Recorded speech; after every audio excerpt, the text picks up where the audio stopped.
Adcock, Director of Worship at South City Church, and I want to go over how I build tracks in a new format that I learned from the guy at churchfront.com.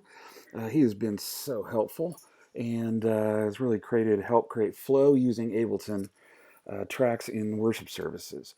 So I'm looking at my service here, and we're going to do the song God of This City, which I do not have in what I call the church front format. And so there's a couple things that I'm going to do. First of all, uh, I have to download the multi-tracks for that. And I've already logged in as multi-track site is going slow today. But if you look in the multi-tracks Dropbox that we are sharing, right at the top I've put, if you sort alphabetically, worship logins. And this will give you our username and password to purchase or access content from multitracks.com, praise charts, song select, that kind of thing. And of course, those all the content that you use from any of these sites are proprietary to South City Church, not to be shared with anyone, and all logins and everything is private. So the first thing I do is look to see, have I purchased this song before? Because many times things were purchased, especially older songs, were purchased years ago, and they never got organized well as we're doing now. So I want to make sure and see if this song is already in the library. Now, I did find that this song is in the library, and so hopefully we can download it again. If not, if we haven't purchased it, then I would just use the search window up here, look for God of This City, and we purchased the WAV files, and I have purchased, you use points and stuff, credits to purchase, but we've already downloaded this one, so purchased it. So I'm going to use the multi-tracks. I'm going to go to download. Okay, so this is the original key. It's in a WAV file format. At the top are M4As. We don't use those. Ableton really likes WAV files. So, and this is a song in a guy lead vocal key. So it's pretty high already with Chris Tomlin, thank you. And so I'm doing it down a half step in the key of C. I'm never going to do it higher with the congregation. So typically what I would do is I would download the original key, and then I go down a whole step, and then I go down another whole step, and I download all of those, because we have 48 hours to download the tracks typically. If it is a girl-led song, guys will do them in higher keys, usually about a third up. So I will do the girls key, and then I'd go up a whole step, as well as down a whole step. This gives us, because we can shift keys in Ableton, it gives us enough flexibility. So I usually download at least 3 different keys. So what I would do is I'd click on this download button, and or sometimes if I was going to request it, you have to request it, and then you click the download. Okay, so I've already downloaded that to save us some time. And so let me get off that slow web page today, and I'm going to go to Ableton Live. And the first thing I want to do is I want to save this by its title. So if I go to multi-tracks, now what I have done is those things will download to my downloads folder, and I will, you can select multiple things, go to file, and create a new folder with the selected items. So I would do that, and it'll ask me for a name, and I would put God of This City Passion. And then I would just drag it to my multi-tracks folder in Dropbox. So, but I don't want to do that. I'll clean that up later. So I've already pulled this into multi-tracks. And so let's see. The first thing I want to do is go to God of This City, because I have pulled it into multi-tracks, and I want to double click to select that top folder. I don't want to bury it down in this thing. I want the new one to be just under the God of This City, And I'm going to come in here and name it God of this City, Passion. It is in the key of C. It is 78 beats per minute. And I got that from right here. On the plan, I've already got it set up. If you don't have that, you can use a metronome. I use an app on my phone, free app, I think.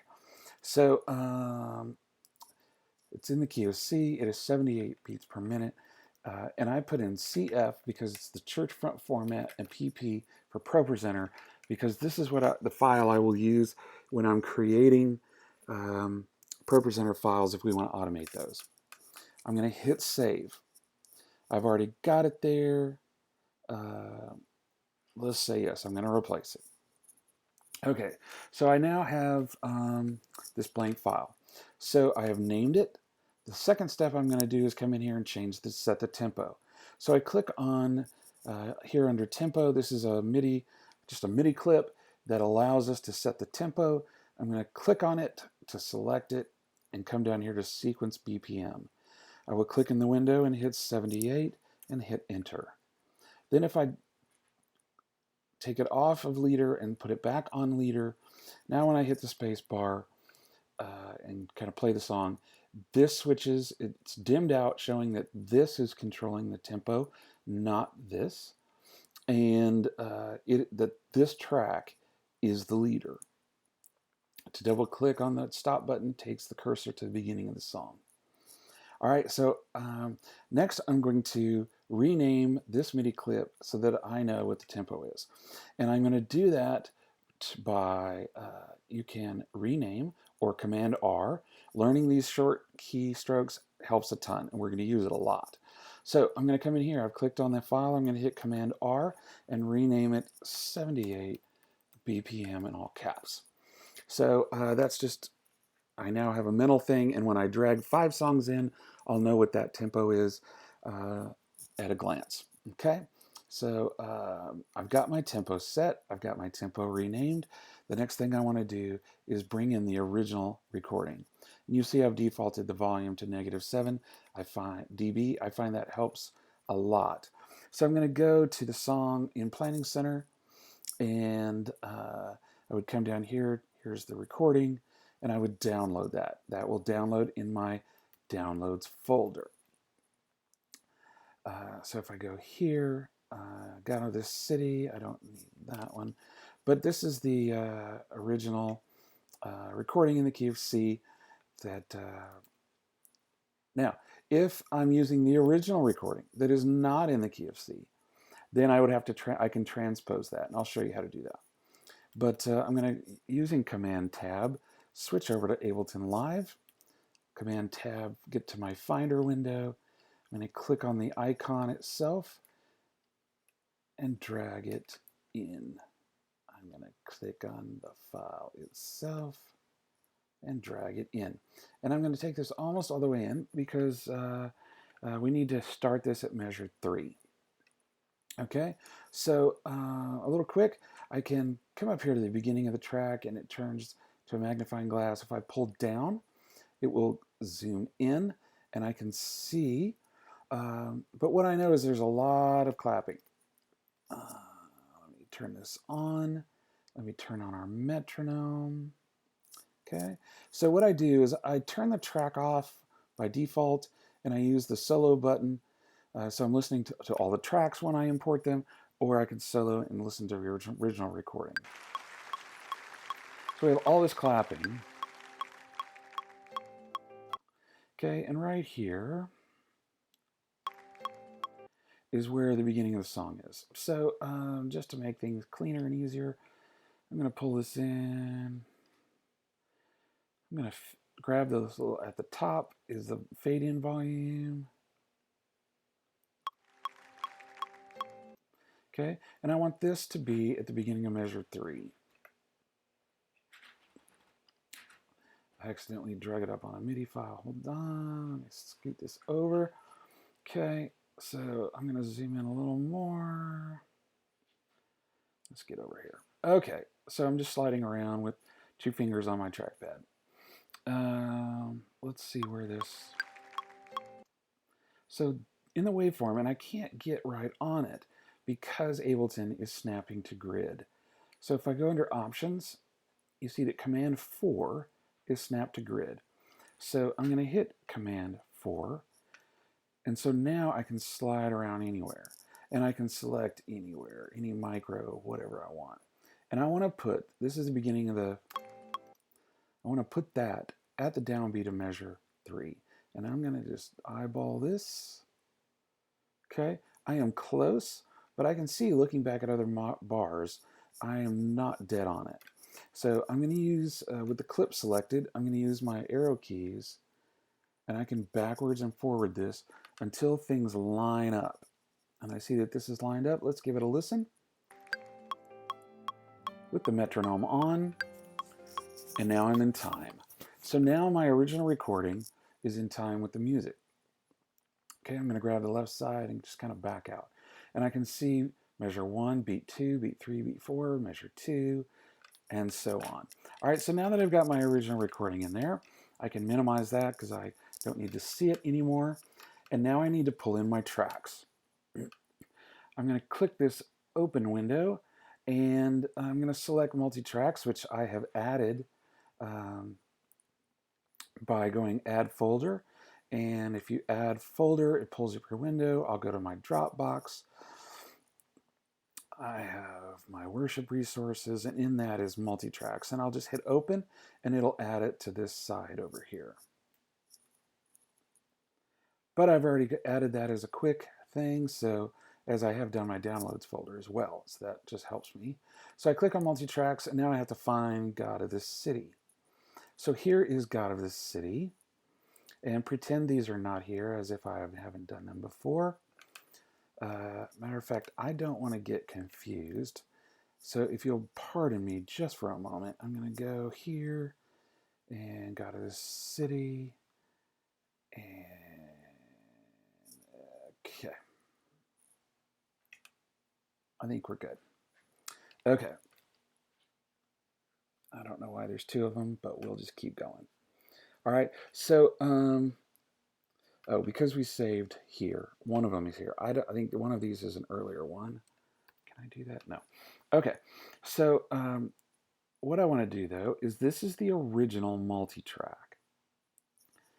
And I am going to pull in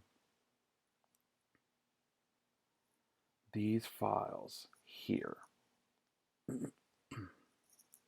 Okay. So I didn't have to grab all these. I just grabbed the Ableton folder that says multi-track and drug it down. Let me do that again, show you again. So it says drop files and devices here. So I'm going to grab this file, drag it below the line, and it's going to create tracks for all of these things. Just to give you a little more, I'm going to close this just so we can see things a little better.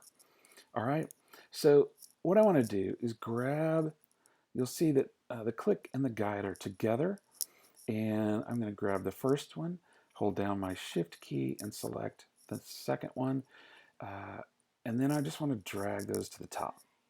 So now those are at the top under click and guide. I don't need them here because now there's nothing there, so I'm going to hit click track, hold down my shift key, select guide, and hit delete. The next thing I want to do is group these together. So drums is the first one, but I don't know why, but I like the bass at the top, all the drum stuff together, and then all the guitars, mandolins, that kind of stuff together, piano, keys, strings, organ, pads, and then vocals. So but I want all these in a group. I'm gonna grab the bass track, hold down my shift key, hold the last one, and then I'm going to hit Command G. Command G creates a group, or you can do that under Edit, Group the Tracks.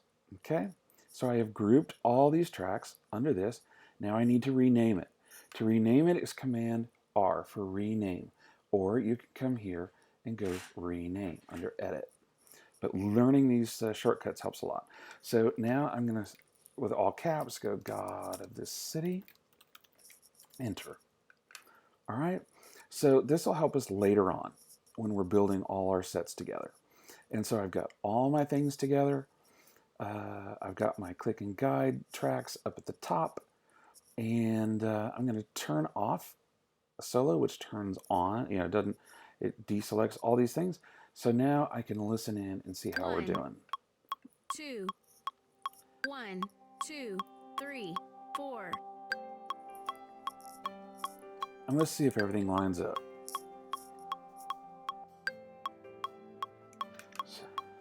Verse. So everything's going good. Our original recording's in line with our tracks. All right, so we're good. So just to recap, we've saved the file, we set our tempo, we made it the leader, we renamed it to 78 beats per minute, we drug in the original multi-tracks, and which created all of the tracks. We grouped them, we named the group. So now we have just a little bit left to go. And what I want to do is we create markers to label the sections of the song. And this makes it easy for rehearsal if I want to go back and let's start from the bridge or things like that. So I'm going to use my guide as a visual indicator. I'm going to pull this back, open up how many measures I can see at a time, and I'm going to open up markers. So I have guide and markers. Now, this starts off the intro. So I'm going to ensure, so snap to grid is off. I'm going to turn it back on. I can use Command 4 for that because I want it not to select, if I hit Command 4, I can select any kind of weird, off beats, right? I want to hit Command 4, get where I'm selecting measure to measure, beat to beat. So I'm going to, this is just a MIDI track, and I'm going to select up until this first visual marker. And this first visual marker is the verse. So if I get all of this, I'm going to hit Shift Command M to create a MIDI note thing. And then I'm going to hold down the command and hit R to rename. And then in all caps, I'm going to hit, it's the intro. All right. So once again, I'm going to, this is the verse. And so I'm going to drag until I see the chorus. I'm going to let up. When that's selected, I'm going to hit Shift Command M to create the MIDI note. Holding down the command still, I'm going to hit R, and I'm going to name this verse 1. Okay, so let me open up just a little more where I can more easily. Pre-chorus. So there's the pre-chorus, and I'm going to Shift Command M, R, Command R, and I'm going to name this pre-chorus. Vamp. Okay, this is a 1-bar vamp. I'm not going to label that. I'm just going to extend that. If it was a 2 or 4-bar vamp, I would, because I would probably vamp going into the next section if we were going to start there in our rehearsal. All right, so I just drop my cursor at the next audio indicator, hit the space bar. Space bar will start and stop. Chorus. So that's the chorus, and I'm going to drag to the next element. Hit Command Shift M, Command R, and this is verse 2. Chorus. Nope, that's the chorus, so I'm going to change it to chorus. Okay? Chorus. So we're good there. Drop my cursor, hit the space bar. Another 1-bar vamp I don't care about. Chorus. And I drop my cursor. Verse. This is verse 2, drums in. Okay. So Shift Command M, Command R. This is verse 2, drums in. Pre-chorus. Pre-chorus. I know that's that vamp bar.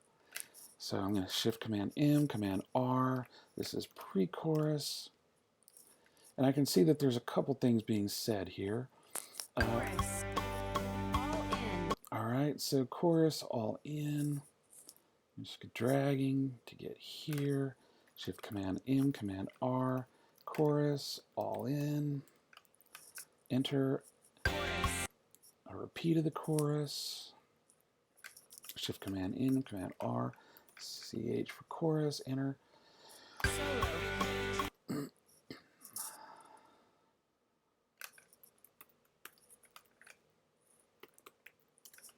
Pre-chorus. Breakdown. That's that measure again. Shift Command M, Command R, pre-chorus, breakdown. Chorus.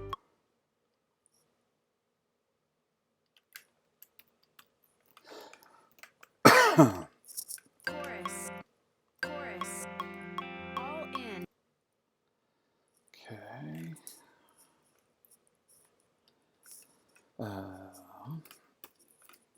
Shift Command M, Command R, chorus, all in. Outro. All right, this is my outro. Um, Shift Command M in, Command R, outro, enter, Ending. and my ending. Okay, so now I didn't get that whole bar. I'm going to hold down the Shift key and my right arrow key to discontinue that selection. Shift Command M, Command R. This is end. All right. Now, what I do know, if I open up, see this is fading, so I don't need it all that long, and I know that it all ends here. But when I look up here, I see that this red line is going forever. And this is my tempo track. I also have a stop track set up in the template. I will have to set up your computer, or maybe I'll do a different video on how to do that or send one. But this allows, through an IAC driver, for the software to tell Ableton, hey, I want you to stop playing here. That's done through a MIDI note. But I don't need this tempo line hanging out here so long, so I'm going to drag it in. The most important thing about the tempo track is it has to be the longest element. So if I close my markers, I close my guide, close my stop track, and my original recording. I'm going to see the line. I can see my the end of things right here. If I click and pull down, I zoom in. So I can see that this is the longest thing, and I can give a listen. Okay, so I'm going to need this over just a little bit. I'll see what happens here. That works for me. And if I want a visual to see what the tracks are doing, if I hold down the Option button and click Open the Track, it opens all the tracks. And so I can get a visual look. So I can see that things are fading out, especially this electric guitar. And if it's hanging a little long, I can just slide in this fade out thing. And that way there's no, it doesn't sound abrupt. There you go. So it's not clicking on longer. And so I'm going to hold down my Option, click those, and it collapses all of those. Okay, so let's review what we've done. Let me look at the whole thing at a glance. Okay, I'm in 4/4 time. We're at 78. I have my stop track. I've got my template track lined out. I have created my markers. I've got my tracks in. And so the last thing I want to do is come up to the top. All of these audio files are not in this project. All of these audio files are being looked at in that other folder. So what I want to do is come up to File, and the last thing I always do is collect all and save. So it just pulled in all those files into this, so that when I drag it into another Ableton project to create a set of 4 or 5 or 6 songs, however many, all those audio files will be with it. All right. So that is the basics of how I create a basic set. Now let me show you one other option. And let's say there was something in the guide that was unclear, or I wanted more instruction for the band. Sometimes there's a pad that starts before the intro. things like that.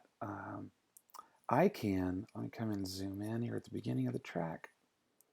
So this is bars 1 through 5. And we have we're listening to the guide here. 1, 2, 3, 4. So let's say where it says 1, I want it to say pad or something. All right. If I go up in my multi-tracks, up at the top, there's a file called Q and click samples. If I open that up, there's English guides. And this is the count-offs, 1, 2, 3, 4, fast and slow, 6, 8, all in. So these are this is what makes up, so let's say I created one called synth pre-roll, which obviously didn't take right. But I can take any of these. Let's see. Let's say it was a cappella. Let's pretend. I can drag this on beat 1. Now let's listen. 1, 2, a cappella. 2, 3, 4. Okay, so if that was what we were doing, that's how I would do that. And the most important thing, now you see that all of this is chopped up now. And if I go to drag the guide track around when I'm building sets, it's all going to be janky. So if I select the first one in the set and I go to the end and I hold down my shift key and get the last of it, if you were to look at the whole thing, I've now selected all the bits of this guide track. And I can go to consolidate and it will make that one audio file. Okay. Now I'm not going to do it because I don't need acapella in there, but I just wanted to show you that's how I did. But then by consolidating, this becomes one file and makes it easy to drag and move around. All right. So let's review. Let me just undo that. Okay. So that's all put back. All right. And I'm going to, there we go. So we have created a new file and renamed it. We clicked on the tempo, we set the tempo and made it the leader. I renamed it with Command R. I drug in and aligned the original recording. You notice that recording is off and click is off. We use the click in the metronome, not the track. But it's there if we need it. Sometimes they're variable. They slow down and speed up, and we will use that. I drug in our files, that whole project, which created all the audio files. I moved up the click and guide, and then I used the guide to create my tempo markers. In another video, I will show you how to do tempo changes and how to indicate meter changes, time signature changes. But we'll do that in another video. Hopefully this has been helpful. If you have any questions, let me know. Thanks. Bye.